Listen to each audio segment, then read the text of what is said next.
Deus abençoe a todos, amém, irmãos? Amém. Que a graça de Deus possa estar sobre cada um de nós. Amém. Irmãos, hoje nós vamos trazer um estudo bíblico e nós vamos falar sobre, o tema seria quebrando os mitos e as falsas doutrinas, amém? Antes de a gente falar alguma coisa, eu estou com um estudo, eu não vou trazer ele hoje. Esse estudo aqui, ele é bem amplo. Fala sobre o misticismo, certo? Na mensagem. Então tem muita coisa, muitos parágrafos. E sobre a semente da serpente, só para vocês, só um minutinho. Talvez não vai dar de ver aí, aqui tem uma fotinha, você dá de ver uma foto do lado? Ó. Aqui, essa foto é o nome de um dos primeiros livros que ensinaram sobre a semente da serpente do século IX. Ou ensinamento no sentido de escrito, né? Isso já é da Zohar, que falava, mas não é um livro dedicado para isso, né? Na Zohar, que já existia alguns, século IV, século III, se não me falha a memória. Aqui eu peguei uma citação do texto da Zohar, o livro do esplendor, no parágrafo 154, no início. Ele diz, só para vocês entenderem aqui, Nachash, que seria a serpente, injetou o seu sêmen impuro em Eva e ela absorveu. Portanto, quando Adão teve relações sexuais com ela deu à luz a 2 filhos, um impuro, Nash, e o outro do lado de Adão, que é Abel, que é o segundo. Deu luz a uma semelhança na forma superior, e Caim, o primeiro, com a forma inferior. Então aqui é onde a gente vê, né? E Charles Parham, em 1890, também tem aqui os documentos. Charles Parham, em 1890, estava ensinando essa doutrina, e ele foi o pai do movimento pentecostal que surgiu, começou nessa mesma década com a família Shakarian, que veio da Rússia, e a explosão de tudo se deu na Rua Azusa, mas os pioneiros disso era a família Shakarian, que fez parte do movimento do irmão Branham, inclusive aquele movimento chamado Homens do Negócio do Evangelho Completo. Era a família Shakarian que coordenava e chamava os homens mais influentes da época e faziam reuniões. Este homem foi que começou a ensinar a doutrina da semente da serpente. Ele que ensinou a doutrina da chuva serôdia, chuva temporã. Ele que ensinou sobre não existir o denominacionalismo, né? Tudo, essas doutrinas, tudo está sob o enredo dele. E o irmão Branham utilizou muitos recursos. Aqui tem muita coisa, só que eu só estou passando aqui para você entender, amém? A gente não vai falar acerca disso. O que nós vamos falar hoje é sobre quebrando os mitos. E se nós começamos no livro Semente, qual é o livro Semente? Gênesis. E nós vamos agora para a árvore completa. Qual é? Apocalipse. A gente vai lá de quando começa para onde termina. E aqui a gente vai abrir hoje o livro de Apocalipse. Igual a gente ficou mais no livro de Gênesis, hoje nós vamos ficar mais no livro de Apocalipse, tá bom? E nós vamos começar a falar sobre o anjo de Apocalipse capítulo 10. Quem é o anjo de Apocalipse capítulo 10? É ensinado e aprendemos que Apocalipse 10:7 seria o William Branham, mas é impossível ser o William Branham, e nós vamos ver de maneira clara e objetiva. Vamos abrir Apocalipse. Amém. Glória a Deus. Amém? Amém. Lembrando, irmãos, aqui não, eu estou ensinando os irmãos, é culto de ensinamento, e eu não estou aqui buscando difamar nada. Eu estou apenas ensinando a igreja a doutrina totalmente bíblica, só isso, amém? Amém. Então não é um ataque pessoal para nenhum tipo de igreja. Para ser sincero, eu não estou nem aí o que o pessoal acha, mas eu estou deixando essa nota para que o pessoal que sabe da nossa sinceridade possa entender acerca disso. Apocalipse capítulo 10, versículo 7, podemos? Mas nos dias da voz do sétimo anjo, quando tocar a sua trombeta, se cumprirá o segredo de Deus, como anunciou aos profetas seus servos. Senhor Deus, que o Senhor possa acrescentar as suas palavras. Fale conosco ainda mais, no nome de Jesus. Amém. Amém. Pode sentar, irmãos. Então, nós lemos Apocalipse. Olha, irmãos, mantenha sempre o seu livro aberto, amém? Para a gente ficar lendo. Nós vamos ler Apocalipse diversas vezes. Anote o que for necessário, tá bom? Quando você for fazer alguma pergunta, assim, ó, eu estiver lendo um texto, anote qual é o capítulo, o versículo, mas não precisa nem falar muito do versículo, o capítulo, o que foi falado, para que a pergunta fique objetiva. Então a gente vai potencializar o assunto dessa forma. Amém? Amém? Amém. Então existe 7 eras. E de fato existe 7 eras. Apocalipse capítulo 1 ao capítulo 3 são profecias onde fala de 7 períodos. Isso é inegável, baseado nos primeiros versículos do capítulo 1 de Apocalipse e nos últimos versículos, aonde chama o livro de Apocalipse o livro desta profecia. Portanto, é uma profecia. Eu não posso literalizar, muito embora está falando de coisas literais, das 7 igrejas da Ásia Menor e dizer que aquelas 7 igrejas apenas são cartas literais para aquele povo, porque se for, caducou para nós, ela não serviria para nós. No entanto, ela era sim uma carta destinada às 7 igrejas da Ásia, que havia muito mais de 7 na Ásia Menor, mas essas 7 estavam destinadas porque havia um período profético de simbolismo para a igreja, amém? Então isso você consegue comprovar. As eras é fácil, é tranquilo. Algumas coisas é difícil, e eu vou trabalhar aqui o que é difícil, nem o que é fácil. Só vou trabalhar aqui no que a Bíblia não apoia. No que é difícil, no que é fácil, amém. Mas o que a Bíblia bate contra, eu vou acertando os pontos, tá bom? Nós aprendemos. Eu vou fazer o seguinte: na mensagem, irmãos, a brecha, entre as 7 eras da igreja e os 7 selos, parágrafo 24, está escrito assim. Lembrando, disse assim: e houve um 4º capítulo, ou melhor, de Apocalipse, e nele, observe o que ele está dizendo aqui, e nele, olha o que ele diz: foi revelado algo que aconteceria depois que a igreja subisse. Pois a igreja sobe no capítulo 3, ele sobe no capítulo 4, tá? Aqui ele fala 3, depois ele corrige. No capítulo 3, mas aqui eu vou ler como está aqui, 3 de Apocalipse, e não retornará até o capítulo 19 de Apocalipse. Vocês estão observando o que ele está dizendo, né? A igreja sobe no capítulo 3, depois ele diz que é o 4, na verdade ele começa dizendo que é o 4º capítulo, só que aqui ele fala confuso. Mas de modo geral ele sempre fala que é o 4, mas eu estou lendo na íntegra aqui, amém?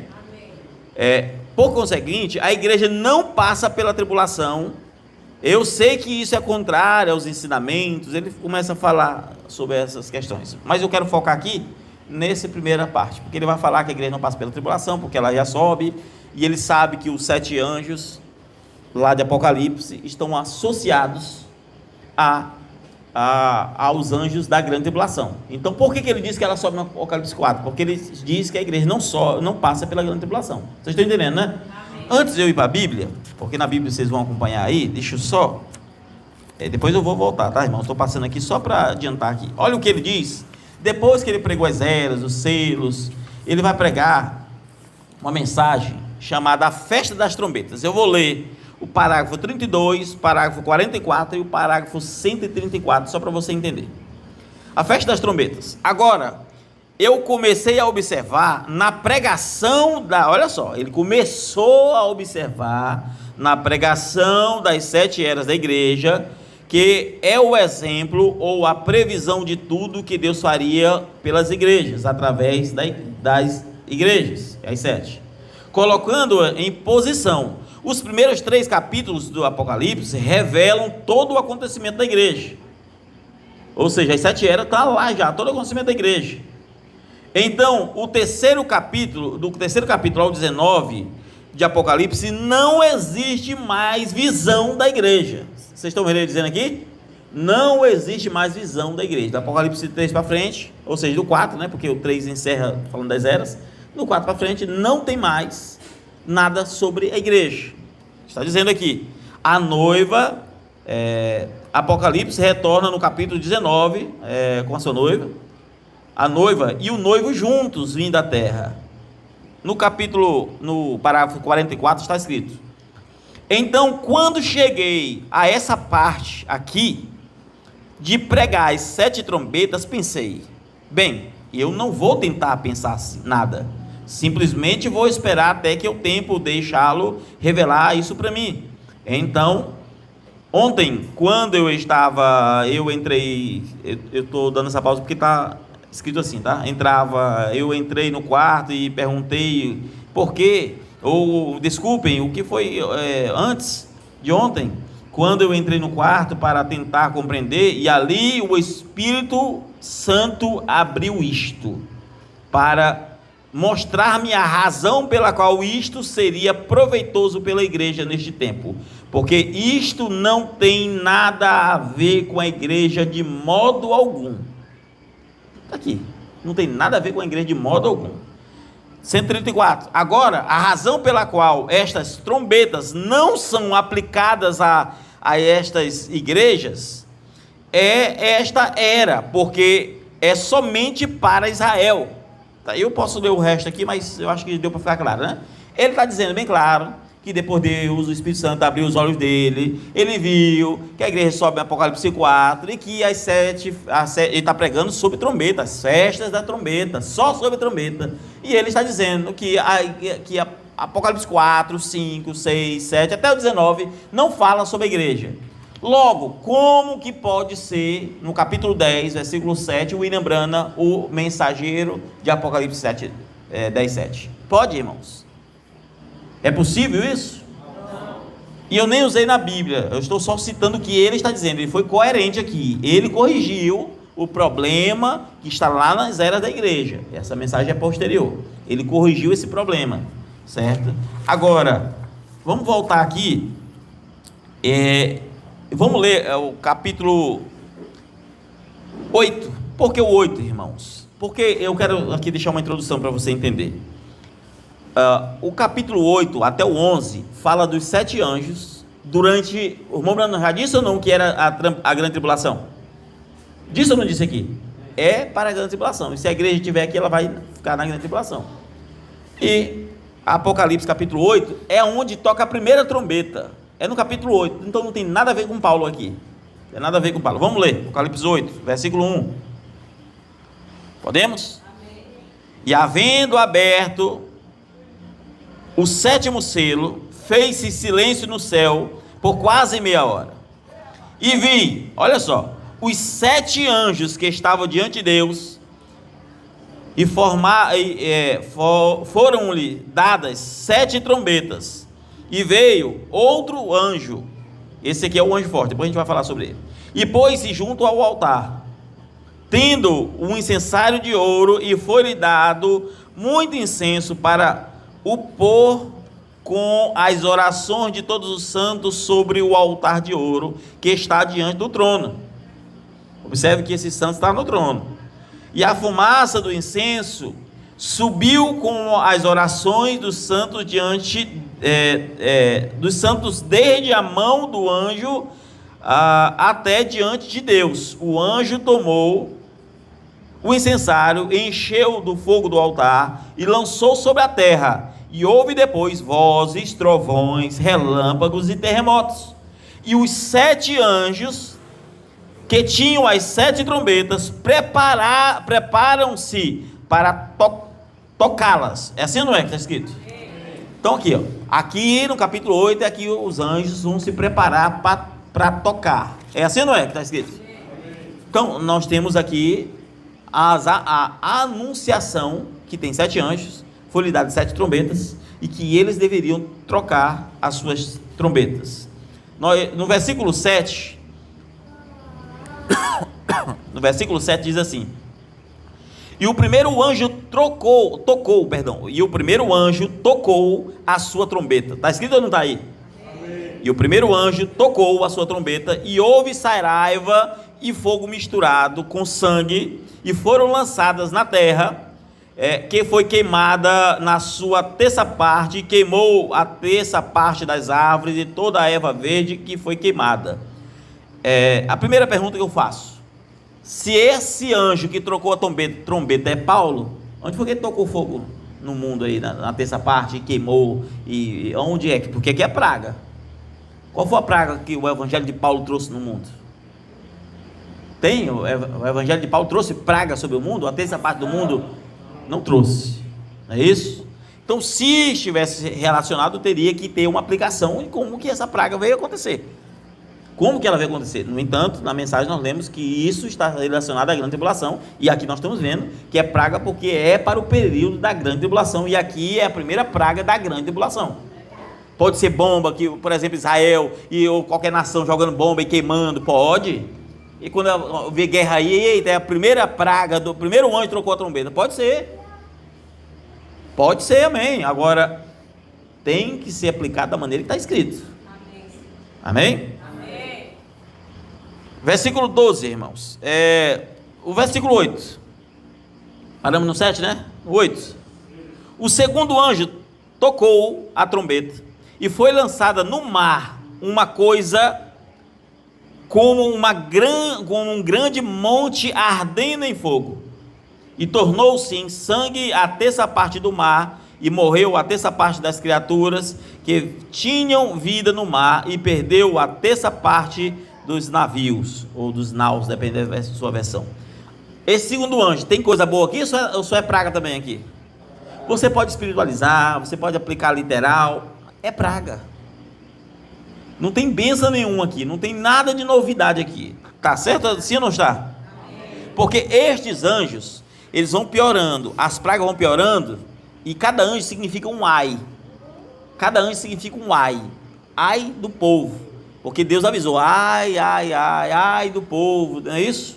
Depois nós vamos ler. Vamos para o versículo 12. Vocês querem ir logo para o 10? Vamos para o 10 então, só um minuto. 8, 10, né? E o terceiro anjo tocou a sua trombeta, não é isso? E caiu, mas tinha que ler mesmo, já é o anjo tocando aqui. E caiu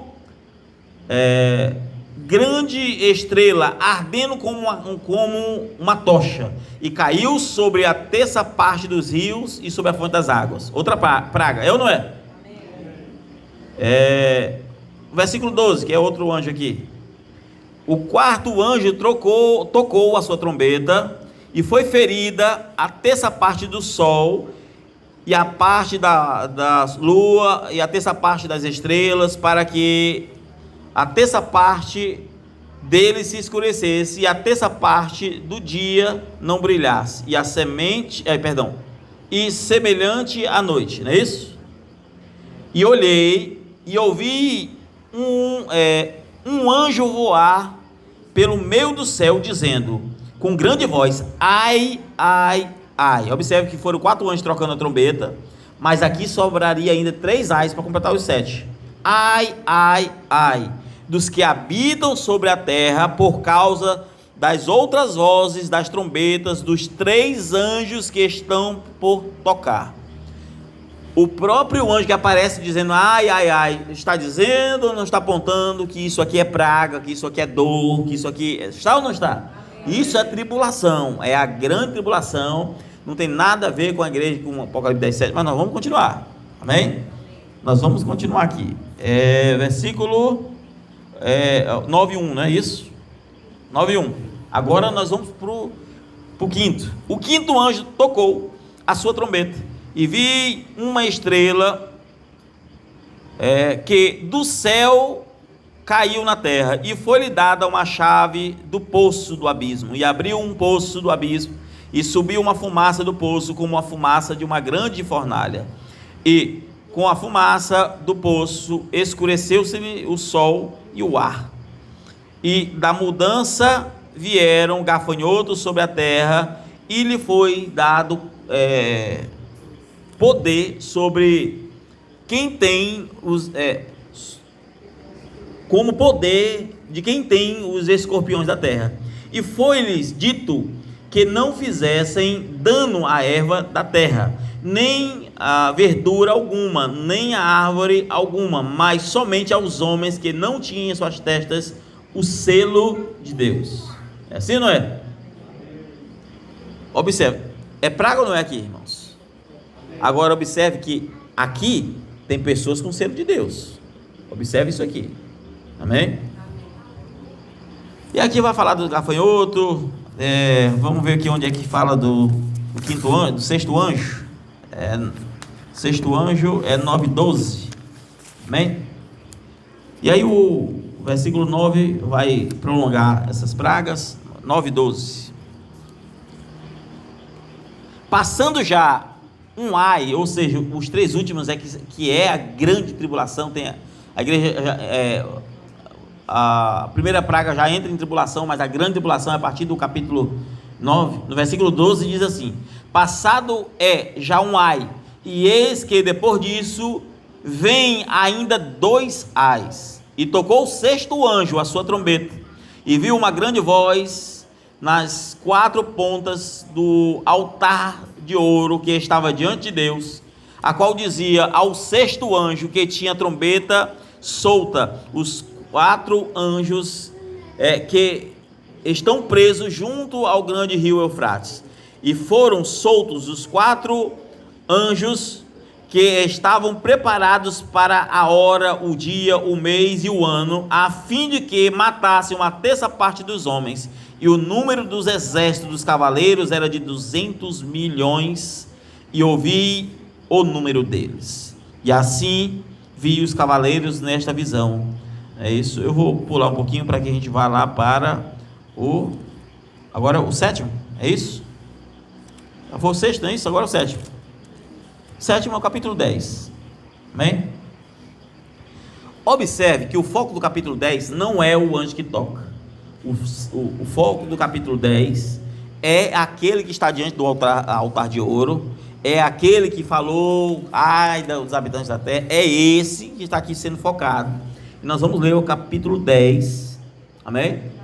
Para que você entenda que o capítulo 10, quando fala do sétimo anjo, ele não toca a trombeta, ele só toca no 11. É anunciado o sétimo anjo, assim como no capítulo 8 foi anunciado os 7, mas eles não tocaram juntos. Capítulo 8 vai tocando no primeiro, capítulo 9 e por aí vai. Assim acontece aqui. Vamos lá, versículo, capítulo 10. E vi outro anjo forte, que descia do céu, vestido em uma nuvem por cima da sua cabeça, que estava o arco celeste. E o rosto era como o sol, e os seus pés eram como colunas de fogo. Esse é Cristo. E tinha na sua mão um livro aberto, aquele livro dos 7 selos que ninguém podia desatar. E o esquerdo sobre a terra. E chamou com grande voz, como quando ruge um leão, e quando clamou, os 7 trovões emitiram as suas vozes. E quando os 7 trovões acabaram de emitir as suas vozes, eu ia escrever, mas ouvi uma voz do céu que me dizia: sela o que os 7 trovões emitiram, não os escreva. E o anjo que vi está sobre o mar e sobre a terra, levantou a sua mão ao céu e jurou por aquele que vive para todo sempre, o qual criou os céus e o que nele há, e a terra e o que nele há. Isso é o Pai de Jesus. O mar e tudo que nele há, que não haveria mais demora, mas nos dias, olha só agora, mas não haveria mais demora, mas nos dias da voz do sétimo anjo, quando estiver por tocar a trombeta, se cumprirá o segredo de Deus, como anunciou seus servos os profetas. Dá uma pausa bem aqui. Tocou a trombeta aqui? Teve alguma... O que a trombeta tocou? Aconteceu alguma coisa aqui? Teve alguma praga? Alguma coisa aqui? Está faltando 3 ais, nós lemos 2. Faltou 1 agora, não é isso? Apocalipse 10:7 não está falando de nenhum ai aqui, mas está anunciando, olha, tá para acontecer as coisas, mas no dia da voz do sétimo anjo, quando ele trocar a trombeta, vai cumprir. O que vai cumprir? As 2 testemunhas, o segredo que foi anunciado aos servos dos profetas, Elias e Moisés. O que vai acontecer é as coisas relacionadas a isso. Nós vamos para o capítulo 11, amém? Mas vamos ler só um pouquinho mais aqui, para que você possa ver que realmente, versículo 8, e a voz que eu, capítulo 10, versículo 8, tá, meus irmãos? E a voz que eu do céu tinha ouvido, tornou a falar comigo e disse: vai, toma o livrinho aberto da mão do anjo que está em pé sobre o mar e sobre a terra. E fui ao anjo, dizendo-lhes, dá-me o livrinho, aquele que ninguém é digno de olhar para ele, né? E ele disse-me, toma-o, come-o, e ele fará amargo no teu ventre, mas na tua boca será doce como mel. E tomei o livrinho da mão do anjo e comi-o, e na minha boca era doce como mel, mas havendo comido, o meu ventre ficou amargo. E ele me disse, importa que profetizes outra vez a muitos povos e nações e línguas e reis. Observe, terminamos o capítulo 10 e não tem nada de anunciação de anjo aqui. Tem? Nos dias da voz do sétimo anjo, ele revelará todos os segredos de Deus. Primeiro, de todos aqui está falando. E quando está relacionado a ele revelar, a revelar as coisas, vem praga, mas também segredos seriam anunciados, e os segredos quem são as duas testemunhas de fato. E os segredos como será aquilo que foi pré-anunciado desde o Antigo Testamento. Bom, capítulo 11. Foi-me dada uma cana, irmãos, ele vai, aqui, o versículo 1 e 2 é a minha edição, vamos pular para o versículo 3, amém? Porque fala das duas testemunhas. E darei poder sobre as minhas testemunhas, e profetizarão por 1260 dias, vestidos de saco. Aqui é o período da grande tribulação, e isso nos faz entender que é quase que simultâneo, não é assim, primeira praga, aí passa um tempo, não, é como se fosse assim, primeira praga tocou, segunda praga tocou, vocês estão entendendo? Porque aqui ainda sobrou 3 anos e meio, então, pelo menos naqueles 3 ais, vai ser os 3 anos e meio aqui, vocês estão entendendo? Então as duas oliveiras e os 2 cartiçais que estão diante do trono de Deus, observe que ele está falando que as 2 oliveiras, no Antigo Testamento tem um texto para isso, que é o mesmo dos 2 cartiçais, no Antigo Testamento tem texto para isso, para dizer o que é, porque o sétimo anjo vai tocar a trombeta e os segredos vão ser anunciados, amém? E se alguém lhe quiser fazer mal, que desça fogo do céu da sua boca, mal sairá fogo da sua boca, e devorará os seus inimigos. E se alguém lhe quiser fazer mal, importa que assim seja morto. Estes têm poder para fechar o céu, para que não chova nos dias da sua profecia, e tem poder sobre as águas que se convertem em sangue, para ferir a terra com toda sorte de pragas, quantas vezes quiserem. Me diz uma coisa, quem é na Bíblia que teve poder e autoridade para não fazer chover? Elias. Quem é que transformou água em sangue? Moisés. Elias e Moisés, é isso ou não é? Elias e Moisés. Vamos aqui para o versículo 15, só para a gente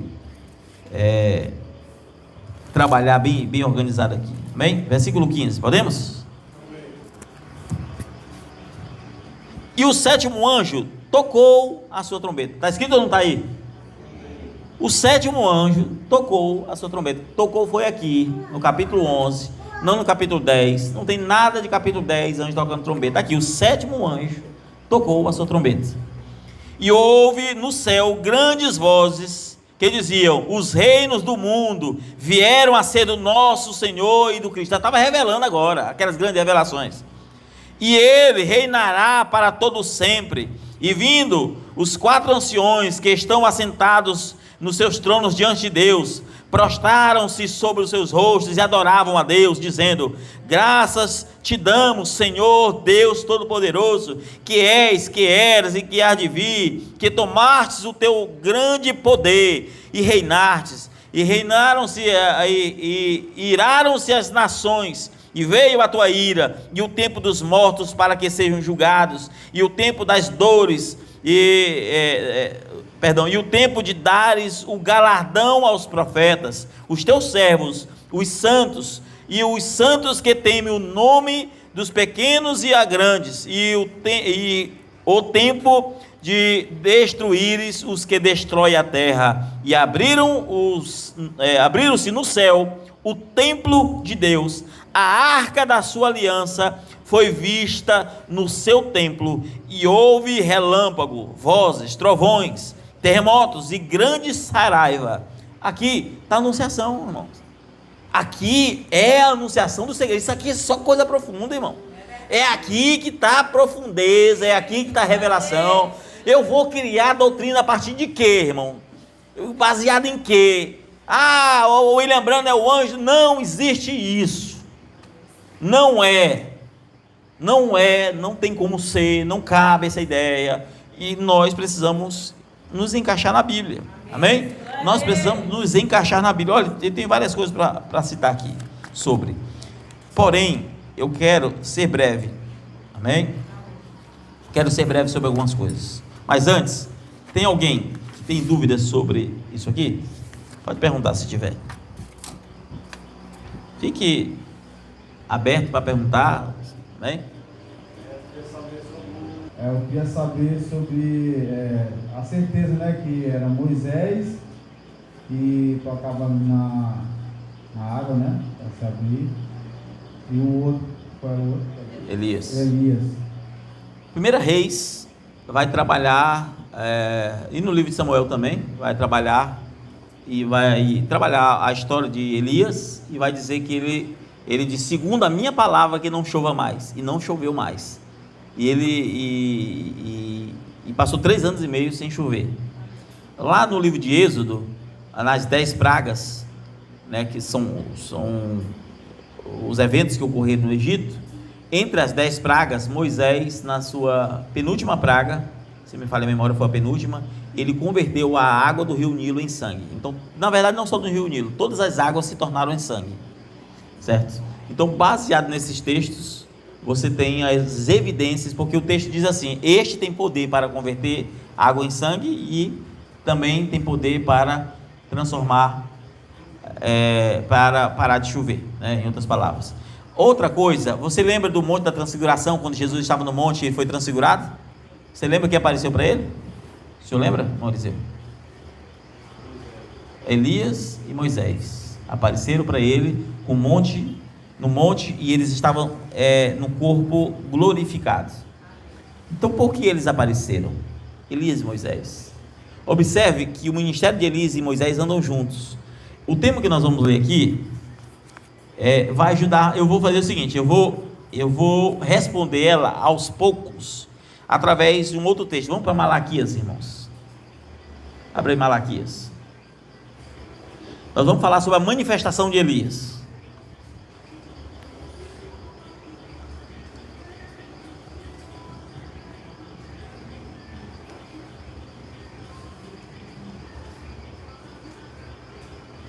Capítulo 1, versículo 1.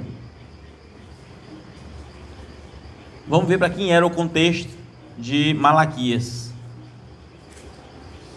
Depois do 1 nós vamos para o 4, depois a gente vai ficar voltando, tá bom? A gente vai ficar um pouquinho no livro de Malaquias, então não feche sua Bíblia para a gente entender algumas questões. 1, podemos? A palavra, peso da palavra do Senhor, contra quem? Está fraco. Peso da palavra do Senhor contra Israel, por intermédio de Malaquias. Nós temos aqui que Deus estava sentenciando Israel, não é isso? Por conta, através do profeta Malaquias. Então, quando lemos vamos lá para o capítulo 4, tá? Quando você está procurando, quando a gente lê o Malaquias capítulo 4, nós vamos precisar entender o capítulo dentro do contexto do próprio livro de Malaquias. A gente não pode criar especulação fora de contexto, amém? E aí a gente vai entender que há um peso, há algo que Deus estava falando sobre Israel, e Deus prometeu enviar Elias também, certo? Para Israel, porque ali o contexto é de Israel, para Israel, amém? E aí fala de Moisés também nesse capítulo, mas nós vamos ler devagarzinho. Capítulo 4, versículo 4 a 6. Podemos? Lembrai-vos da lei de quem? Está falando de quem, irmão? Moisés. Lembrai-vos da lei de Moisés, meu servo, que lhe mandei em Horebe para todo Israel, a saber, os estatutos, os juízos, e eis que eu vos enviarei o profeta Elias. Ele começa falando de Moisés, e depois fala que vai enviar, eis que eu vos enviarei. Está enviando para quem, irmãos? Não era para Israel aqui? Mas Malaquias, como é que vai enviar o profeta Elias, irmão? Se Elias já tinha até batido as botas. Vocês estão entendendo? Mas vamos continuar. Vocês vão entender já o que eu quero dizer. Elias, antes que venha o grande e terrível dia do Senhor. Está aqui, o contexto é antes que venha o grande e terrível dia do Senhor. Nós aprendemos lá em Apocalipse que esse grande e terrível dia do Senhor é a grande tribulação. É grande e terrível. Nós aprendemos. Agora vamos continuar. Ele converterá o coração dos pais aos filhos e o coração dos filhos aos pais, para que não venha e fira a terra com maldição. Observe que quando ele entra, não tem mais nenhum anjo para trocar a trombeta. Ele entra para que a terra não seja mais ferida com maldição, porque a terra está sendo ferida durante 7 trombetas, segundo Apocalipse. E aí, o 7º anjo disse: anunciarei o que eu ensinei para os servos e profetas. Estou lendo o profeta aqui, Malaquias. O que ele havia anunciado está aqui, cumprindo aqui, sem forçar a barra, dentro do contexto, amém? Então, note que aqui há 2 aplicações, que a gente chama de escatológicas, né? 2 aplicações para o tempo do fim, certo? Ele converteria o coração dos filhos aos pais, e também dos pais aos filhos, não é isso? E ele fala assim, ele converterá o coração dos filhos aos pais, e dos pais aos filhos. Então, na mensagem é dito assim, são 2 etapas. Uma se cumpriu em João Batista e outra se cumpriu em William Branham. Não, Elias não tem nada a ver com gentil. Toda manifestação de Elias é para Israel, é para os judeus, para ficar mais claro. É para os judeus, amém? Então não tem nada a ver. Jesus ele vai explicar isso. Vamos ler aqui Mateus, irmãos. Abre aí Mateus rapidinho, depois a gente volta para Malaquias. Mateus capítulo 11. Nós vamos ler os versículos 7 ao 11.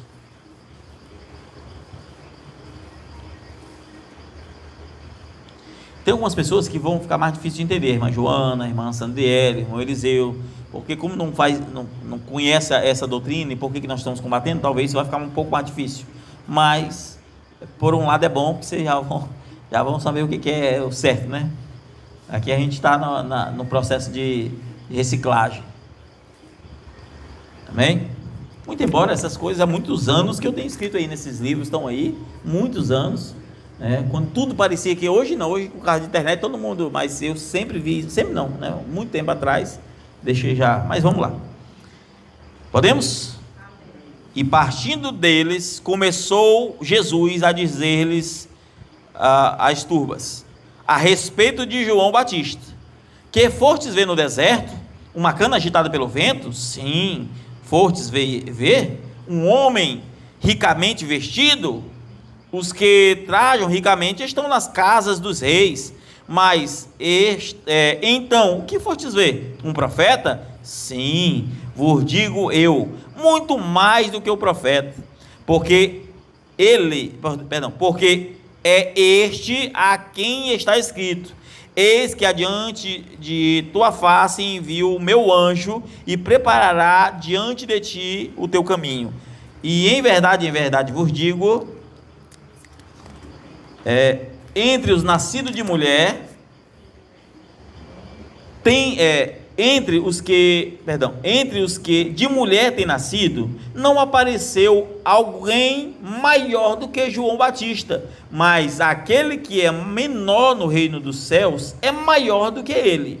Amém? Amém. Agora vamos para Malaquias 3, versículo 1 e 2, que a gente pulou, a gente vai para o capítulo 3 para você entender algumas coisas. Agora observe, Jesus está dizendo assim, ó, ele é aquele que o profeta disse, não é isso? Mas esse profeta foi Isaías, que falou que ele é a voz que clama no deserto. Ele citou essa profecia, não de Malaquias 4, que eu li agora. A gente tem que ser justo. Só que perguntaram para João Batista: tu és Elias? Ele disse: não, quem tu és? Eu sou a voz que clama no deserto, porque a profecia direta de quem ele era a voz que clama no deserto, aquele que prepararia o caminho para Cristo. A unção de Elias sim, mas não é o Elias. O Elias teria que vir, porque não vem Elias de verdade, de fato. Vocês estão entendendo? Como se houvesse vários Elias. Não é espiritismo, para vai e volta, reencarna, não é isso? Amém? Amém? Malaquias 3, versículo 1 e 2. Eis que eu envio o meu mensageiro, que proclamei diante de mim, e de repente virá ao seu tempo o Senhor, a quem vós buscais. Observe, ele está enviando o mensageiro antes, e no seu tempo enviaria o Senhor, a quem o povo busca, né?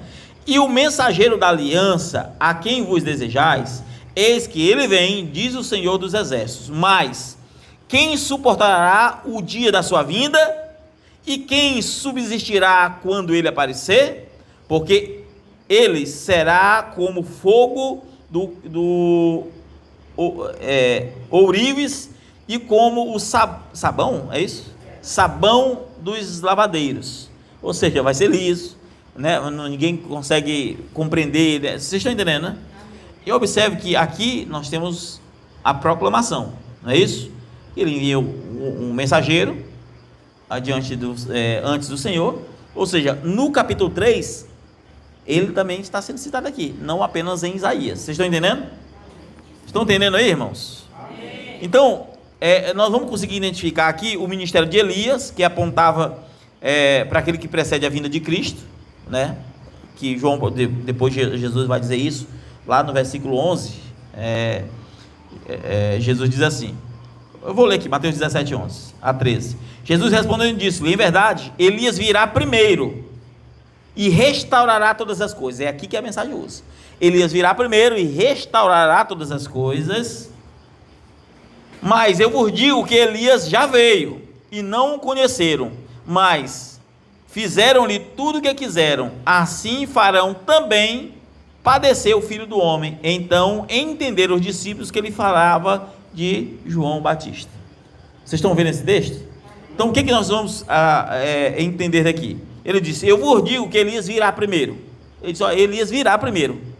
Ele vai vir primeiro, antes da vinda de Jesus. Mas Jesus já veio, já estava lá. Aí as pessoas dizem: mas ele virá para restaurar todas as coisas. Mas se o evangelho agora que estava começando, como pode restaurar uma coisa que começou? De fato é verdade. Como que eu vou restaurar? Eu acabei de criar uma casa, pintei do zero, criei uma casa. Como é que eu vou restaurar uma casa se ela é nova? Não faz sentido. Faz sentido isso? Então esse ponto faz sentido o que o pessoal da mensagem ensina, mas está errado na aplicação do que faz. Então sim, é verdade, ele vai restaurar todas as coisas. Mas que coisas? As coisas citadas no Apocalipse 11. Ele veio pegar o reino que é dele, vingar das mortes. É aquilo que está predestinado lá, que o anjo disse, né, o anjo forte disse que quando o sétimo anjo tocasse sua trombeta, iria revelar as coisas que havia sido anunciado. Essas coisas anunciadas estão sendo reveladas em Apocalipse. Vocês estão entendendo? Amém. Então Elias virá primeiro, e não conheceram, mas fizeram dele tudo o que quiseram. Ou seja, a unção de Elias está manifestada de fato em João Batista, porque ele é o precursor, porque Apocalipse, Malaquias 3 e Malaquias 4 está profetizando acerca de João Batista, só que está falando de Elias. Vocês estão entendendo? Ao mesmo tempo? Então essa profecia, ela tem dupla aplicação, e Jesus faz dupla aplicação. Jesus faz a mesma dupla aplicação. Então, quando você vai para Isaías só aponta para a voz que clama no deserto. Fato. Não fala de Elias. Por quê? Porque a voz que clama no deserto é a pessoa de João Batista. Quando se fala de Elias, é a manifestação da virtude de Elias, amém? Que sempre traz um princípio, um tipo de pré-anunciação da vinda de Jesus. Então, na primeira vez é como um tipo da vinda, e na segunda vez que as pessoas acreditam que é o William Branham morreu e Jesus não veio. Se veio, nós ficamos. Porque até agora, por isso que o pessoal da mensagem acredita, muita gente, que nós já estamos no milênio, porque Jesus já veio, porque tem que criar doutrina, porque o William Branham não pode ter errado. E para mim, seja todo homem mentiroso e Deus verdadeiro. Amém. A palavra de Deus para mim é a verdade. Aleluia. É assim que funciona. Ao meu ver, é assim que funciona. Amém? Amém. Farão, e aí ele diz, e o texto diz, então entenderam que falava de João Batista. Então, quem já veio primeiro lá era João Batista. Mas ele virá. Vocês estão entendendo a dupla aplicação aqui? Agora, a brecha entre as eras e os selos, no parágrafo 41 e 42, o irmão Branham diz algo assim, é a mesma mensagem que eu li antes. O que ele diz? E quando os selos forem rompidos, o mistério for revelado, desce o anjo, o mensageiro de Cristo, colocando seus pés sobre a terra e sobre o mar. Só um minutinho. O que ele vai dizer? O mar, com um arco-íris sobre a sua cabeça. Agora, recordem, o sétimo anjo estará na terra no tempo da sua vinda. Aqui o pessoal, vamos o parágrafo 42. Assim como João Batista estava entregando a sua mensagem, ao mesmo tempo que o Messias veio nos dias, João sabia que ele veria, porque ele era quem o introduziria. Não está aqui ou não está escrito aqui? Ele escreveu desse jeito. Agora, se na mesma mensagem, eu estou lendo, não é outra mensagem, irmão, eu estou lendo a mesma. Se é a mesma mensagem que o irmão Branham está dizendo aí, Apocalipse 10, capítulo 4 para frente, não tem nada a ver com a igreja, os 7 anjos não tem nada a ver com a igreja. O irmão Branham não disse que era ele. As pessoas leem o parágrafo de maneira isolada, cria doutrina, fica inventando doutrina, crendo em doutrina, e fica, está aqui escrito aqui, ele está dizendo, com todas as letras, e eu não estou aqui fazendo defesa, a minha defesa é a bíblica, mas eu tenho que ser honesto aqui, porque é na mesma mensagem, não é em outra, é na mesma mensagem que ele está dizendo, com todas as letras, que naquela mensagem que ele disse, olha, no capítulo 4 a igreja sobe, só volta no capítulo 19, então portanto não faz sentido os anjos, ele disse com todas as letras, nós lemos, não faz sentido os 7 anjos ser os anjos mensageiros, porque são anjos da grande tribulação, e aqui ele está dizendo que este anjo teria que estar aqui. Aí o que o pessoal criaram? A doutrina, um monte de filho do diabo. O que eles criaram? Jesus já veio, nos dias as pessoas não perceberam, a terceira puxada revelou, e a nuvem apareceu, e ele veio, só o revelado entende que ele veio, e nós estamos no milênio, e nós estamos vivendo a doutrina. Não, é um bando de cego que não sabe interpretar um texto. Não sabe interpretar um texto, porque pegaram uma mensagem que devia ouvir ou ler como se fosse uma coisa só, eles pegam parágrafo como se fosse Bíblia, como se tivesse a autoridade da Bíblia. Cria doutrina do diabo, e as pessoas acham que estão lá, e é assim, eles são cegos, porque dentro da mensagem é assim, tem da mensagem e o superstar da mensagem. Isso tudo, irmãos, eu não me considero a mensagem, eu sou do Evangelho. Essa mensagem que o pessoal quer ser, eu não quero ser dela. Eu não quero ser dela. Eu sou do Evangelho. Bateu no Evangelho, está certinho aqui. Amém, eu creio. Eu creio nisso. Amém? E ele está dizendo, olha, assim como João Batista veio e precursor, o sétimo anjo vai precursar. É verdade. Se for apontar nas pragas, é verdade. É verdade mesmo, não tem mais praga nenhuma. Ali a última praga, veio as 2 testemunhas. Aí depois das 2 testemunhas, elas são mortas, que eu não vou ler todo o Apocalipse aqui. As 2 testemunhas são mortas. Após elas serem mortas, vem Jesus, amém?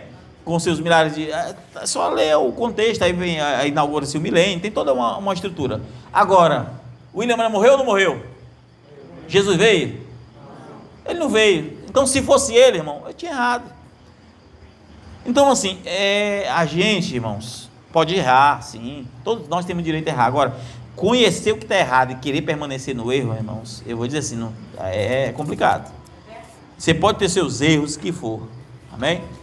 Dá tempo de eu falar mais um assunto, irmãos? Amém. Respondeu, irmão Eliseu? Ficou claro? Amém.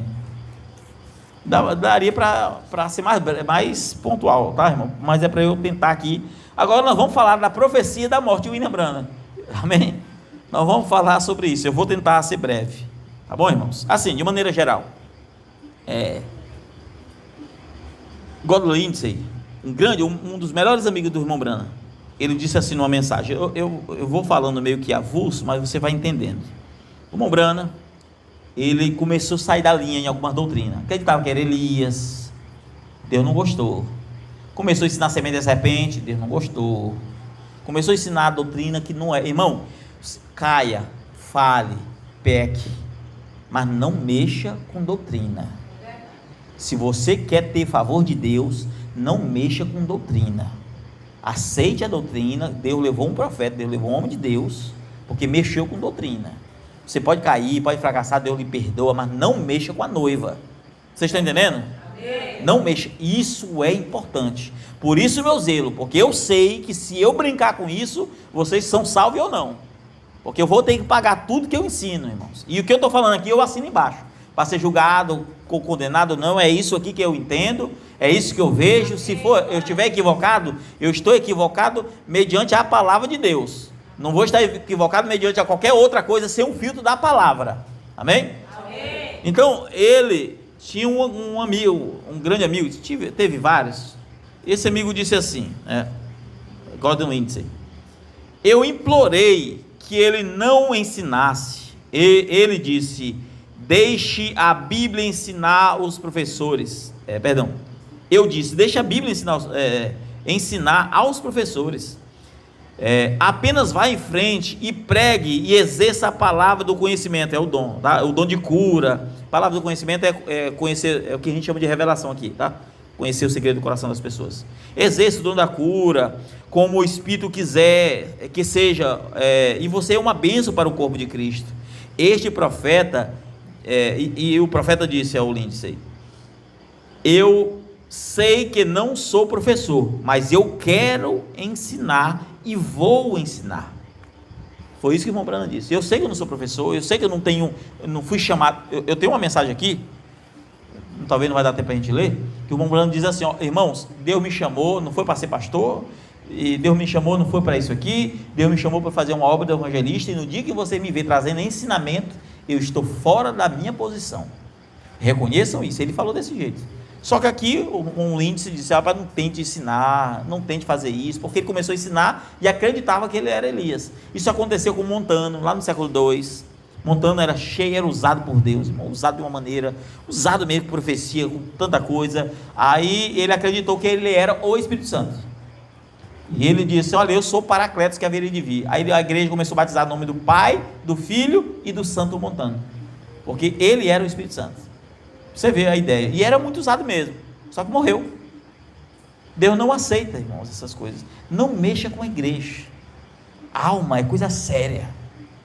Profanação, está aceitando pecado aí dentro. Olha, profanação, irmão, o Espírito, ele convence o homem. O Espírito convence, é papel do Espírito. Mas quando você ensina a doutrina, você guiou as pessoas a enxergar uma doutrina que é da maneira como eles pensar. Então, se um pastor erra em doutrina, ele tem que acertar. E o irmão Branham, ele acertava. Ele fala, irmão Binho, que eu estou errado, aqui eu estou errado, mas nisso ele não quis acertar. Ele morreu. Nós vamos ler as profecias. Vou tentar ser breve, tá? Vou tentar ser breve. Então,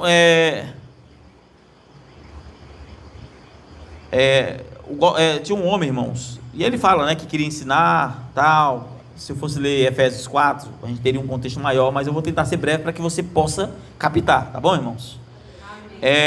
A profecia, irmãos, de Gordon Lindsay.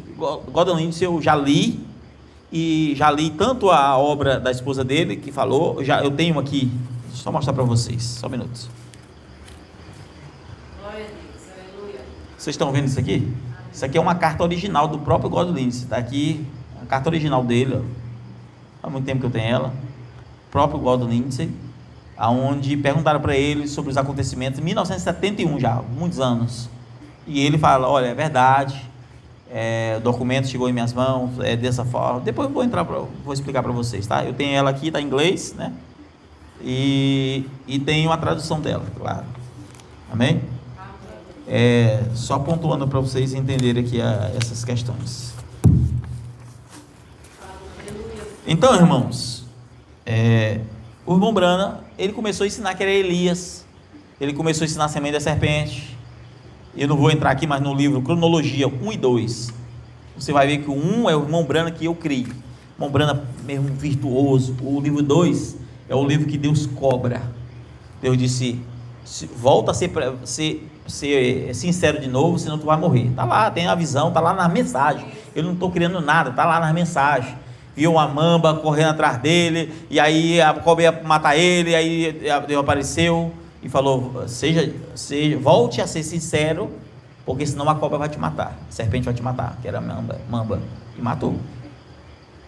Deus também tinha avisado, um homem pegou ele de costa, um homem de metal, pegou ele de costa, ele pegou uma faca do bolso, bateu no homem de metal e quebrou a faca. Ele disse que não tinha como se soltar, ele estava asfixiando.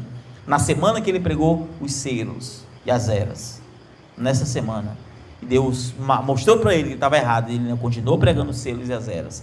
Quem quer crer nos selos e nas eras, como está lá, que creia. Quando eu falo selos e eras, não quero dizer que não tenha nada bom. Por exemplo, tem umas mensagens extremamente boas ali, irmãos. Uma que fala agora fugiu, irmão. Uma muito boa entre as eras, ali quando fala na brecha, tem aquelas eras, né? Agora fugiu ali, uma mensagem muito boa mesmo, uma das melhores que eu já li. Está lá, tem assim, não estou dizendo que nada presta, eu estou dizendo que aquele ensinamento, a base daquele ensinamento está errado. Pregou ali sobre Apocalipse 10:7, ali ele fala abertamente, lá nas eras ele fala que é ele mesmo, depois ele corrige, mas ele fala. Vocês estão entendendo? Amém. Ele fala, os selos que é apresentado, não tem nenhuma novidade. Se quiser eu posso mostrar para você o livro de Clarence Larkin, que era livro da época dele, que tinha todos os selos, estava lá igualzinho, sem mudança nenhuma, todos os selos, inclusive trechos do livro é igualzinho, pode pegar, copiar e colar, é o mesmo. Eu tenho inglês, então só copiar e colar os dois assim para olhar, é igualzinho. Agora quem fez o livro não foi ele,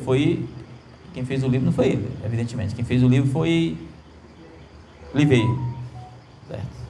Mas ele pregou, então ele apenas pregou. Então, agora a gente tem que ser sincero, né, com tudo, né? Conferência pregada em 1965, no mês 11, ou seja, um mês antes da morte dele. Aqui está a pequena senhora Shargen. Aqui, ela, olha só, eu estava falando com ela hoje. Você se pergunta por que ela se deita assim? Ela tem um dom de profetisa, ela é profetisa.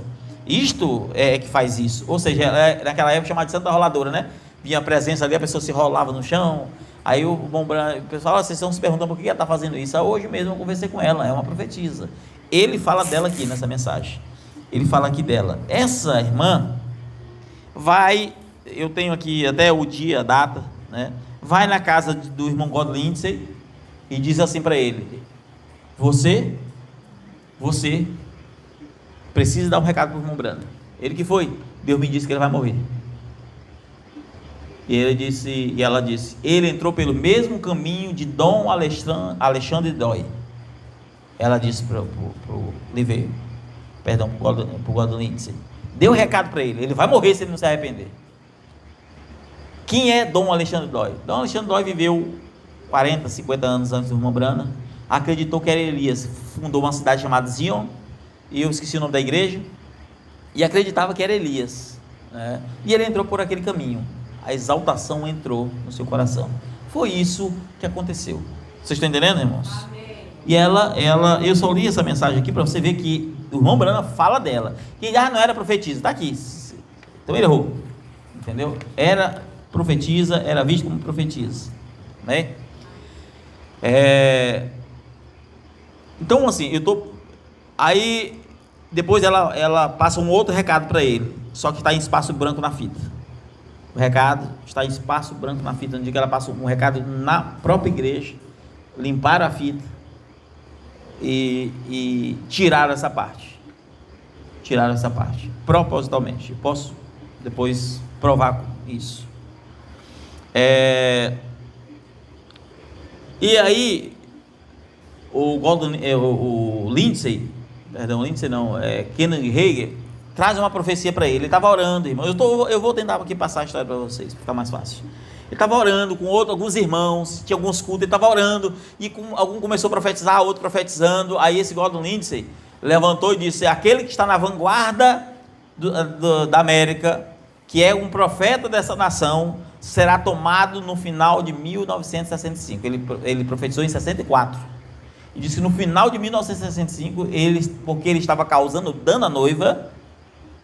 E eu tenho aqui a profecia todinha aqui, ó, tá bem aqui, ó, todinha, ela aqui. Estava causando dano à noiva, e ele pisou em falso, e Deus iria levar para que a alma dele não fosse perdida. Ou seja, um eleito não se perde. Deus estava levando ele para que ele não causasse dano à noiva e ele fosse condenado. Então Deus, ele faz isso. Vocês estão entendendo, né? Amém.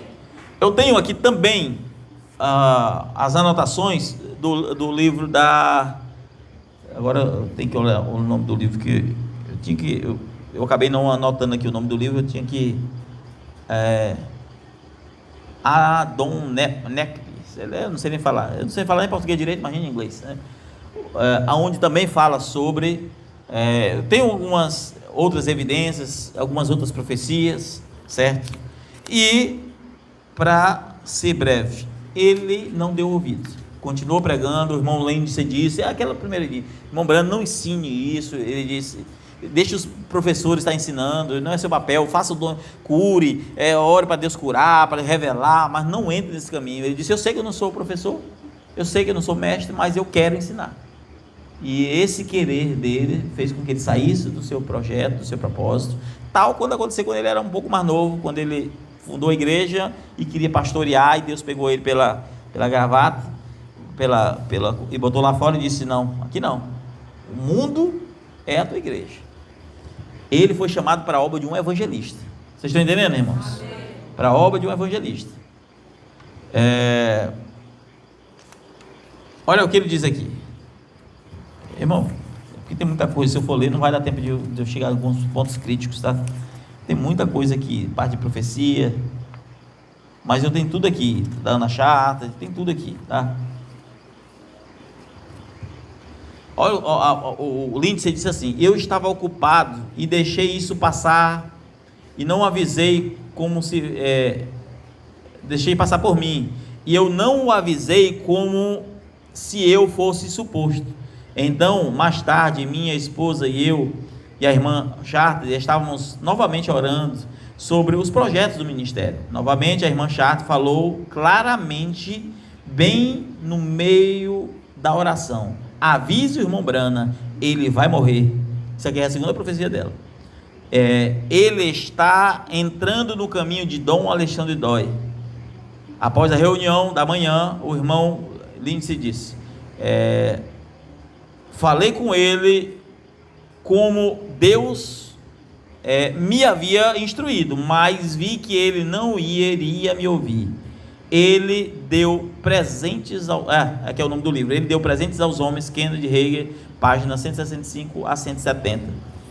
Então tem muita coisa, irmãos, muita coisa aqui sobre isso. Aqui quando ele entregou a carta, ó, em um dia, Kennedy Hagin entrou em nossos escritórios, e entrou Gordon Lindsay com um pedaço de papel num quarto, e estava escrito uma profecia, observe, e disse que o Senhor lhe havia dado. A profecia afirmou que o líder de um movimento de libertação será tomado na morte, porque ele estava entrando num caminho do erro, e o Senhor estava tendo que removê-lo de cena por este motivo. Tem muita coisa aqui. O que eu quero dizer, para resumir a história? O irmão Branham foi um homem de Deus, Deus levantou ele, Deus usou. Está aqui o livro 1 e o 2, eu conto a história dele parte por parte. O livro 1 você vai ver, uma bênção. O livro 2 você vai ver cada declínio, sem faltar nada, e não fica, quem já leu sabe, eu não fico especulando nada, mostro só com as evidências internas, sem ficar especulando, só com as evidências internas. Falhou, pecou, desculpe falar, o William Branham não é essas Coca-Cola toda que as pessoas estão achando, é um homem de Deus, profeta de Deus, amém, falhou, Deus removeu, e quem quer crer em doutrina estranha, que creia, eu só creio na doutrina bíblica. Amém. Eu só creio na doutrina bíblica. Amém? O que nós aprendemos? Tem muita coisa aqui, irmão, muita coisa mesmo. Mas deixa eu falar uma coisa para vocês. O que nós aprendemos? O que é a mensagem? A mensagem, ela só serviu para uma coisa. Escute bem. Ela só te serviu para mostrar o que é o Evangelho. Essa sinceridade que nós temos de ficar com a palavra acima de tudo, é o que nos faz alcançar o Evangelho de fato. Não é colocar, não, mas para não sei o que, é cheio de coisa. Não, isso é do diabo. Esse negócio de só vai ser salvo se não sei o que, só é não sei o que, é do diabo isso aí. Não existe exclusivismo. Existe sim, negócio de arrebatamento de fato não é para todo mundo, mas salvação comum sim. Isso aqui a gente pode provar na Bíblia, certo? Agora, esse negócio, aí tem um grupo dentro da mensagem que diz, não, esse pessoal é da mensagem, mas é virgem, mas é nécia. Nós somos a virgem, né? É só do diabo isso aí também. Porque cria doutrina a partir de homens não bíblicos. E toda doutrina precisa partir. Ora, o que nós aprendemos de fato com o profeta? Eu vou dizer para você o que a gente aprendeu. Existe 7 mensageiros? Existe. Qual é o padrão, irmãos? Quem é o padrão dos 7? Está fraco. Quem é o padrão, irmãos? Paulo. Acabou. Toda doutrina, ele diz lá nas eras, precisou voltar ao que Paulo ensinou. Fica com Paulo e está tudo resolvido. Ficou com Paulo, está tudo resolvido. Tem uma doutrina que ele ensinou. Olhou na Bíblia, encaixou? Encaixou. Amém. Não encaixou? Fuja. Simples. Quer dizer que agora eu perdi até a vontade de ler. Leia, irmão. Leia. Agora saiba ler. Por isso eu fiz questão de fazer aquelas edições ali, para que você tenha um filtro. Mas se você quer ter o seu próprio filtro, leia. Aqui eu trouxe meu material. Quando eu escrevi, eu trouxe todo o meu material para cá, para que ninguém diga assim, ele está querendo para cobrir a coisa. Não, pelo contrário, está ali. Todo o material que eu tinha de mensagem, está tudo ali fora, à disposição sua para ler o que quiser e crer no que quiser. Vocês estão entendendo? Amém. É um perigo acreditar em doutrinas estranhas. O que ele nos ensinou? Amar a palavra em primeiro lugar. Primeiro fundamento, inegociável. Ame a palavra em primeiro lugar. Você não erra. Segundo, não tire Jesus do centro. Essa foi a outra coisa que ele ensinou. Terceiro, a restauração dos dons, no sentido dos dons. Vocês estão entendendo? Amém. Aqui sim, dos dons, de buscar, de saber que é possível. Pois não é que é o ministério só para ele, não. Deus de fato levantou com um ministério especial. Eu na cronologia do 1, irmãos, eu podia, porque dentro da gente é assim, ou ama ou odeia, também não pode ser assim. Por isso que eu escrevi os 2 livros, falando passo a passo, e até me aproximou mais do centro, porque eu gosto do que é certo. O centro, vocês estão entendendo? Amém. O centro. Então, se ele teve virtude, foi chamado mesmo? Foi. Agora, se ele não tivesse essa virtude, esse chamado, Deus não faria o que fez com ele, dizer, não, eu vou levar, porque senão ele vai se perder, ele está causando dano, porque antes não estava. Quando começaram a mexer com coisa que não era para mexer, a doutrina da nuvem é uma farsa. Doutrina da nuvem, que se aprenderam aqui, é uma farsa. Não existe doutrina de nuvem. Um monte de coisa que se aprenderam não existe, é comprovado.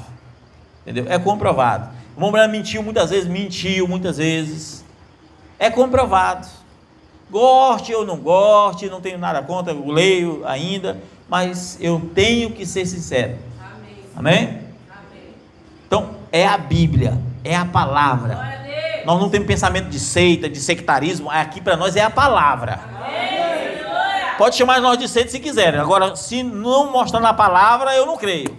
Amém. É na palavra. É por isso que eu digo, se tem um povo que pode dizer se nós somos os crentes da palavra, somos nós. A gente não tem desejo nenhum aqui de facção, de faccionar nada, de dividir nada, nem de estrelismo para querer ser maior que ninguém. Aqui nós não temos. Pelo contrário, se fosse para estar recebendo um convite ou aceitando um convite, eu não parava aqui. Eu estou aqui, cuidando aqui dos irmãos e pronto, amém. Não estou atrás de nada, irmãos, de nada. Amém? Tem alguém que tem alguma pergunta, irmãos? Nesse caso aqui, nós anulamos o que o William Branham escreveu, né? Em questão das eras, dos selos, porque segundo o seu ponto de vista está errado. Terminou a pergunta? Era essa, né? As eras, elas existem, porque do capítulo 1 ao capítulo 3 demonstra isso, as eras. Cada mensageiro só serviu para um papel. Nenhum serviu para ser estrela. O único que brilhou mais como uma estrela, entre aspas, é Paulo. Eu te constituí apóstolo, doutor e luz para os gentios. Ele é apóstolo, tinha unção. Ele é profeta e doutor dos gentios. Doutor é mestre, o ensinador. Então Paulo pregou coisas e ensinou coisas que ninguém ensinou. Nenhum dos apóstolos ensinaram. Ele falou sobre casamento, ele falou sobre que mais? Lembra alguma coisa? Sobre basicamente todas as doutrinas que ensinou foi Paulo. Então assim, o evangelho é paulino. Ele é o padrão, é o primeiro mensageiro, é o que a igreja começou. Nas 7 eras que a gente tem aqui, esse livro das 7 eras que eu escrevi há um bom tempo já, acho que uns 4 anos ou mais, né? Acho bem mais.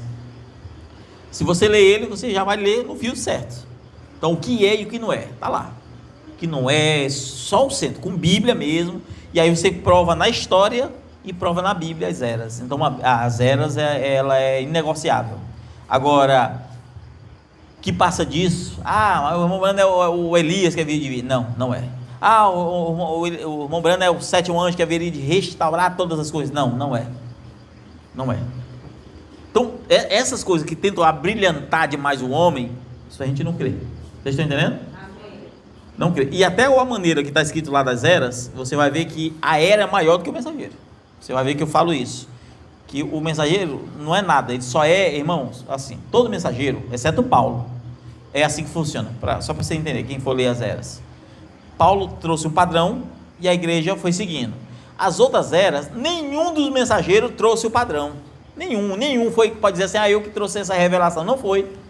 Irineu não trouxe nada, aí você vai ver que veio lá de trás, pessoas, por exemplo, no dia de por exemplo, Wesley, ou no dia de Lutero. No dia de Lutero, aí ele traduziu a Bíblia, não, antes dele, John Wycliffe já traduziu antes. Aí ele ensinava sobre o justo viverá pela fé, 30 anos antes já estava. Todos os mensageiros tinham alguém que estava fazendo, porque a revelação era da era, não é para o mensageiro revelar a era, pelo contrário, vocês estão entendendo? Está lá a ordem correta, eu ensino, até isso eu ensino. E a única diferença é que os mensageiros eram militantes, ou seja, eles bateram o martelo até o fim. Vocês estão entendendo? Então eles bateram o martelo. Se, por exemplo, o justo viverá da fé, Lutero foi ali, deu guerra, deu morte, saiu da igreja, ele manteve. Enquanto os outros morriam logo, os outros se acabavam logo. Então cada mensageiro teve isso, ele foi um militante, mas não foi o revelador. Esse negócio de revelador não foi, entendeu? Não foi, certo? O único revelador, a fonte é Jesus. Paulo disse que o que ele aprendeu, não aprendeu de homem algum, mas foi revelação de quem? De Jesus Cristo. Então Paulo tinha revelação de Jesus Cristo. O evangelho está completo em Paulo. E está estabelecido ali. Aí os outros tentaram trazer para mais próximo de Paulo. Tentaram trazer para mais próximo de Paulo. O 7º, irmão, assim, a 7ª era é a pior de todas. Eu vou dizer para você aqui, se você ler até as eras normal, você vai ver que a 7ª era é tão ruim, mas tão ruim. Hoje não vai ter louvor no fim não, tá, irmãos? A 7ª era é tão ruim, mas tão ruim, que ela não tem brilho próprio. A 7ª era é tão ruim, mas tão ruim, que você não vai ver glória nenhuma. Você vai ter que olhar para trás. É Wesley, que era que buscava a santificação, ou seja, a doutrina da santificação veio de Wesley. Você vai olhar, assim, tudo você tem que olhar para trás, porque a 7ª era é o esgoto de tudo que não presta para nós aqui. Nós somos esgoto, irmão, de tudo, não presta nada. A 7ª era é virtuosa. É virtuosa de quê? Nós somos os que mais vamos passar perrengue. Agora não, deixa a tribulação vir aí, que é a coisa. E não vá achando que a igreja sobe também antes da grande tribulação, não, irmãos. Ela vai subir, ela vai passar por um aperto, e não é aquele apertinhozinho assim também, não. Vai ser acorchado, mas ela sobe antes de concluir a grande tribulação. Mas isso aí já é outra coisa. Então a igreja vai sofrer, mas ela vai ser virtuosa. E quem aquelas últimas pragas vai ferir? Nós ou aqueles que tiveram? Não vai ser ele, porque elas não têm poder sobre aqueles que têm o selo de Deus na testa. Ela entra pelo princípio ali. Agora ela não vai passar pela grande tribulação. Aquelas 3 pragas final ali, a igreja já não está mais. Amém? Respondi, irmão? Vai perguntar. Nós sabemos que o profeta ele não é mais do 7º ano, né? Sim. Isso aí, a outra pergunta que eu tenho a fazer é acerca das mensagens. Há alguma alteração ali em questão das mensagens? Tem alguma coisa errada que a gente agora tem que deixar de ler e nós deixarmos de se considerar o povo da mensagem? Você está entendendo? Quase. Deixa eu ver se eu entendi. Ó. Você está perguntando se tem problema continuar lendo mensagem e mesmo lendo não se considerar fora da mensagem. É isso? Não. Se tiver alguma coisa errada, porque... Acabar querendo uma coisa errada. Pelo que eu estou entendendo aqui nesse estudo, a gente está desconstruindo tudo aquilo que a gente cria. Sim, né? quase tudo. Quase tudo, mas não tudo. Né? Sim. Então a pergunta é essa, as mensagens ainda faz algum efeito, tem que deixar de ler? Faz. Só terminar. E se no caso alguém perguntar, rapaz, vocês ainda são o povo da mensagem? Qual é o ponto de vista? O que tem que falar? Já me perguntaram, vocês são da mensagem? Eu falei assim, nós somos do Evangelho, nós já atravessamos a ponte. Eu considero a mensagem como uma ponte, me fez ver o Evangelho. Para mim é uma ponte. Atravessei ela, estou no Evangelho. Parei na ponte, eu estou vendo muita coisa da mensagem, porque aquilo, ele falou aquilo, o Evangelho está dizendo, eu estou na ponte, eu não estou no Evangelho. O Evangelho me ensina a olhar a mensagem me ensina a olhar para o Evangelho, eu tenho que olhar para ele. Se eu ficar olhando para a ponte, eu estou olhando para a mensagem. Aí eu coloco a Bíblia, igual um pregador fez. Está aqui, Paulo disse isso, e lembrando, falou isso, rasgue a Bíblia. É mais fácil rasgar a cara do pregador do que da Bíblia. Vocês estão entendendo? Então, primeiro ponto, né? É importante ler as mensagens? Irmãos, assim, ó, se você tiver o filtro correto, as mensagens elas continuam sendo ótimas. Muito bom. Muito boa mesmo. O que ela serve para você? Ela continua sendo um alimento no tempo do fim. Considero isso ainda. Só que aquele filtro que o pessoal da mensagem diz, as mensagens boas é de 63 para frente, essa que tem revelação. A de 63 para frente é essa que tem a condenação. Certo? Agora, existe mensagem boa de 63 para frente? Existe muitas. Tá? Muitas. Eu posso continuar lendo? Pode. Eu acho que deve. Traz a inspiração para pregar. O estilo da pregação, você enriquece lendo as mensagens. Então, assim, a gente não está pisando no prato ou cuspindo no prato que comeu. Eu ainda valorizo. Só que quando ele se perverteu, eu vou dividir. Se perverteu e está ensinando a doutrina que a gente sabe que está errada, pula fora. Muita coisa aqui, ó, ele já corrigiu. Você viu aqui que mais na frente ele corrigiu esse ponto aqui mas de Elias não. Por isso que a profecia não falou de outras coisas. Observe que eu encontrei aqui na mensagem a prova que ele disse, olha, o sétimo anjo não sou eu não. Ele está aqui, ele falando várias vezes. Mas de Elias ele nunca acertou, nunca corrigiu. Entende? Então, é por isso que as próprias profecias não cobrou outras coisas, cobrou da questão de achar que é Elias. Então, tem 6 livros aí, uma coleção de 6 livros, cada livro tem 12 mensagens aí dentro delas que eu fiz, já editadas. Que é editada? Tem aquela gagueira que tem, assim, aquela gagueira, tirei em grande parte, e nas mensagens que são boas, de 63 para frente, a parte que ele fala de Elias, nenhuma tem mais. Vocês estão entendendo? Então, essa foi a liberdade que eu fiz, mas todas elas estão aí para quem quiser ler na íntegra, porque meu papel e minha vontade não é de querer ser melhor e nem passar, evitando dos irmãos aprender errado, mas não deixar também de se alimentar. Então, assim, perca a fé de um super-homem, mas não perca a fé que ele é um homem de Deus. Ele foi um homem de Deus, mas se perdeu do meio para o fim. Entendeu o que eu quero dizer? Então, as coisas que a gente aprendeu, nós aprendemos errado. Aprendemos errado. Muita coisa aprendemos errado. E o que a gente aprendeu errado, a gente vai corrigir. E o que a gente não aprendeu errado, a gente vai permanecer. Imagina, eu estou aqui, eu prego aqui para vocês quantos anos? Uns 15 anos, pelo menos? Né? Se eu caísse hoje, adulterasse, sei lá, vivesse assim, será que o que eu preguei para trás não presta? Os livros que eu escrevi, você acha que não presta mais? Ou presta? Pode não prestar para frente, mas para trás presta, não é? É assim, irmãos, a gente só tem que ser justo. Ele foi um homem de Deus, nasceu, irmãos, não tem como dizer que o nascimento dele não foi especial. Com 6 anos de idade, Deus apareceu para ele. Não beba, não fume, eu tenho obra contigo se tiver mais idade. É provado, assim, no livro 1 eu provo todas essas questões, né? Tudo isso aí é provado. Se quiser, pode até fechar já, tá, irmão? Se quiser. É provado, tá?